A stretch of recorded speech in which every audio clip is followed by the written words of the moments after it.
एक लोमड़ी जंगल में घूम रही थी। गर्मी का मौसम था, इसलिए उसे बहुत प्यास लग रही थी। लोमड़ी बहुत देर से पानी की तलाश में घूम रही थी। तभी उसे एक गहरा कुआं दिखाई पड़ा, जिसमें पानी चमक रहा था। बिना सोचे समझे लोमड़ी उस कुएं में कूद गई। उसने वहां मन भरकर पानी पिया और फिर वहीं सुस्ताने लगी। थोड़ी ही देर में वह एक झटके में उठी और जोर जोर से छलांग भरने लगी। दरअसल पानी पीने के चक्कर में वह कुएं में कूद तो गई थी, लेकिन उसने यह नहीं सोचा था कि वह बाहर कैसे निकलेगी।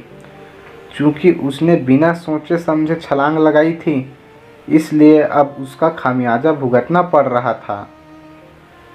उसने कुएं से बाहर निकलने की बहुत कोशिश की, लेकिन वह विफल रही। उसे खुद पर गुस्सा आ रहा था और डर से रोने जैसी हालत हो गई।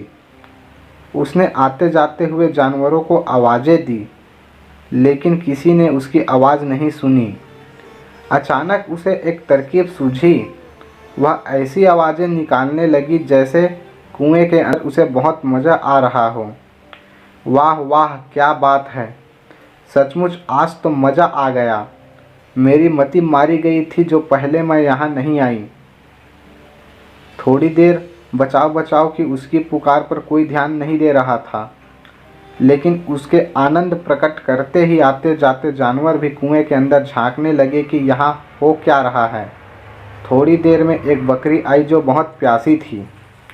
लोमड़ी को आवाज़ निकालते देखकर वह रुकी और लोमड़ी से उसने पूछा कि अंदर सचमुच पानी है। लोमड़ी बोली, हाँ बिल्कुल है, मैंने इससे स्वादिष्ट पानी आज तक नहीं पिया। बकरी प्यासी तो थी ही और लोमड़ी के बातों में आकर कुएं में कूद गई। लोमड़ी मन ही मन बहुत खुश हुआ। लोमड़ी ने बकरी को मीठा पानी पिलाया और फिर उससे बोली, यहाँ का पानी तो बहुत अच्छा है, लेकिन बस एक मुश्किल है कि यहाँ से बाहर निकलने का रास्ता नहीं है। यह सुनकर बकरी की हालत खराब हो गई। वह रो कर कहने लगी कि अब हम यहाँ से बाहर कैसे निकलेंगे।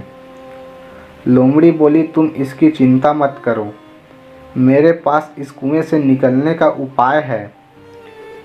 तुम पैर ऊपर करके खड़ी हो जाना, मैं तुम्हारी पीठ पर चढ़कर बाहर निकल जाऊंगी। कुएं से बाहर निकलने के बाद मैं तुम्हें भी ऊपर खींच लूँगी। बकरी लोमड़ी की बातों में आ गई और पैर ऊपर रख कर खड़ी हो गई। लोमड़ी बकरी के ऊपर खड़ी हो गई और कुएं से बाहर निकल गई। बकरी लोमड़ी का इंतज़ार करती रही, लेकिन लोमड़ी का काम निकल गया था। वह बकरी की परवाह किए बिना अपने रास्ते पर चल गई। इसलिए बिना जाने समझे किसी पर विश्वास नहीं करना चाहिए।